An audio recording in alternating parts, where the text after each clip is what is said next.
Membaca berita bahwa pemerintah akan menalangi mega skandal Jiwasraya 20 triliun pakai APBN, maka saya komentar, wah seru ini bernegaranya. Selamat, baru tahu korupsi pejabat, korupsi di BUMN, kolusi kelompok pendukung dan oligarki ditanggung rakyat. Enak banget jadi pejabat sekarang ya, sirik gue, asli sirik. Dana talangan Jiwasraya mungkin ini solusi buat para nasabah Jiwasraya. Sisi lain, ini membuktikan keras kepalanya banyak pejabat bahwa nanti takut sistemik lah, mengancam ekonomi lah, takut nama baik hilang lah.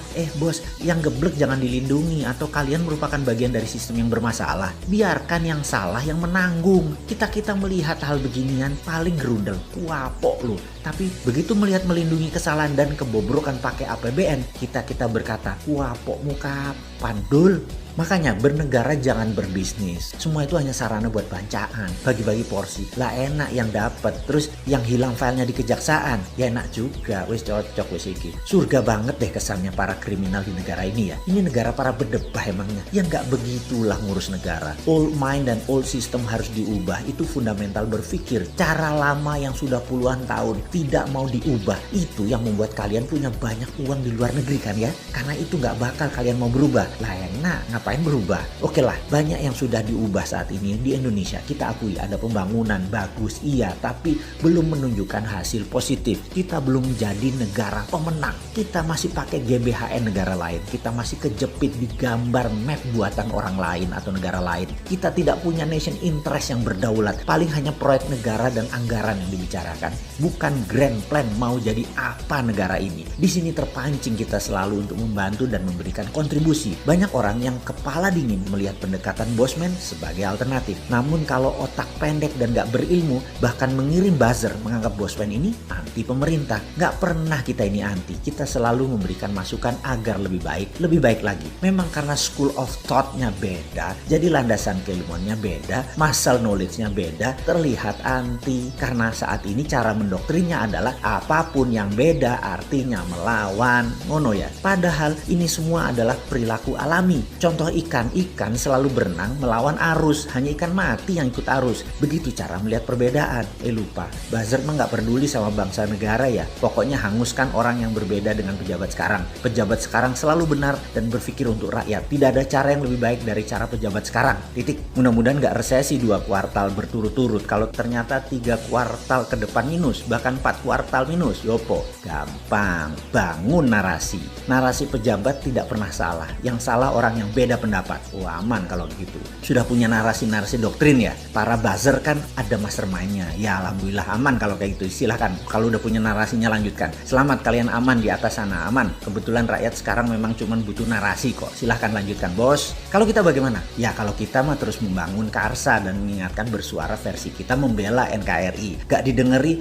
syukur. Dipakai alhamdulillah. Ini semua untuk Indonesia menang. Kita kembali mengingatkan sejarah. Sejarah yang mengingatkan bahwa Nusantara ditakdirkan jadi global player sejak lahir. Sekarang sayang, kita belum melihat rencana ke depan kita sebagai global player. Masih tarkam, masih antar kampung. Globalnya masih nyender sama superpower. Sayang banget deh. Sekali lagi, sangat disayangkan pengelolaan negara, pejabat negara, dan politikus melihat negara Indonesia tanpa wawasan sejarah, tanpa paham kekuatan geoekonomi, yaitu kekuatan geografi untuk keuntungan ekonomi. Tidak memainkan geopolitik, yaitu kekuatan geografi untuk keunggulan politik bernegara, dan pastinya tidak punya geostrategi. Memanfaatkan kekuatan geografi untuk faktor penekan bernegara. Intinya saat ini bagaimana membagi-bagi APBN doang otaknya, membuat peraturan yang sedikit menguntungkan rakyat. Rakyat hanyalah sapi yang diperes-peres susunya tapi nggak dikawin-kawin. Nikahnya pejabat itu setelah menjadi pejabat bukan dengan rakyat tapi dengan oligarki, dengan kelompoknya dan dengan politikus penguasa Senayan. Ngono ya? Oke, rakyat habis digrepek-grepek doang dan herannya rakyat gak kapok-kapok malah memuja-muja pejabat seperti itu. Hero-nya dijunjung. Top dah doktrin dan propagandanya. Top Marco Top, kagum gua. Udah selesai ngegosip, kita lanjut. Kita menengok sejarah sebentar. Kita tahu doktrin jalur sutra itu seakan-akan jalur hebat. Karena mungkin banyak pejabat sekarang kemakan propaganda film Tiongkok dan berbisnis dengan Tiongkok kedalaman. Sampai budaya dan doktrin gak bisa dibedain. Jalur sutra di abad pertengahan mendadak jalurnya sepi. Kota-kota Eropa Timur dan Asia Barat yang tadinya jalur ekonomi mati hanya kurang dari 50 tahun.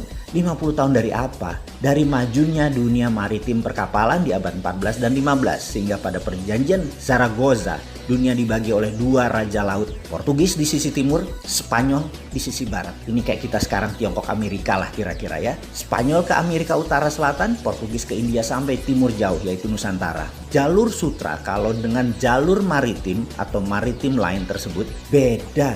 Jalur maritim lebih powerful. Jalur sutra musnah tinggal debu sekarang. Jalur maritim yang melewati Indonesia bahkan tidak berubah sejak zaman awal dunia maritim tahun 1511. Awal puncak penjelajahan mencari dunia baru, mencari sumber bahan baku baru. Dulu rempah adalah isi dari jalur maritim yang kemudian hari disebut jalur rempah atau spice route. Adalah jalan menuju kemakmuran. Rempah Nusantara telah membawa bangsa Inggris, Belanda, Portugal ke zaman keemasan mereka. Negara Eropa makmur berkelimpahan karena rempah Nusantara. Jadi sedari awal Nusantara memang ditakdirkan menjadi global player dan menjadi pembawa kemakmuran dunia. Ketika komoditas rempah menjadi industri, kebutuhannya rupanya bisa dipenuhi oleh daerah lain di awal abad 20-an. Maka terjadi pergeseran besar di mana bukan yang di permukaan tanah yang menjadi sasaran sekarang, namun yang berada di dalam tanah, yaitu mineral bumi. Perlu diingatkan, di dalam perdagangan rempah dikatakan wilayah Maluku,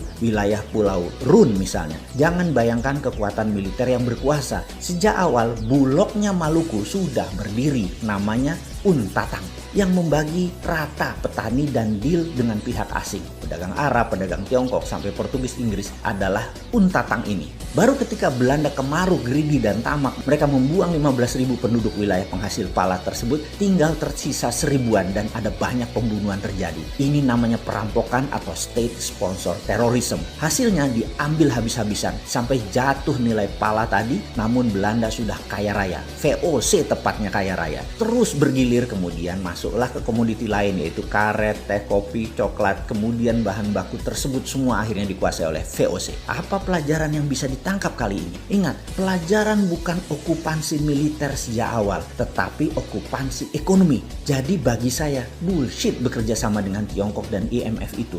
Itu bullshit besar. Foreign direct investment yang ada di otak pejabat adalah pemahaman anak bangsa yang otaknya sudah terpesona oleh globalis. Ini sebenarnya penjajahan sama seperti VOC di awal masuk selama 200 tahun sampai akhir tahun 1900-an kira-kira. Di saat dunia bergeser jauh di mana rempah bukan lagi primadona tapi sumber di dalam bumi yang jadi primadona seperti minyak, gas, batu bara dan mineral lainnya. Jadi sekedar mengingat, apapun perusahaan asing masuk ke Indonesia menggarap, mengambil, mengelola isi bumi Indonesia itu penjajahan. Ide ini maka saya tekankan, kalau mandat di tangan generasi muda di tahun 2024, tidak ada perusahaan tambang di Indonesia milik asing. Setidaknya 50% adalah lokal, di mana proses hilirisasi setelah tambang tadi, mineral tadi, hilirisasinya 100% lokal. Cukup sudah dibodohi oleh asing selama 300 tahun diambil rempah dan apapun yang dihasilkan oleh alam Indonesia. Namun begitu bahan baku alam di Indonesia disentuh asing dan didiamkan, artinya dua. Satu, geblek tidak paham nasionalisme.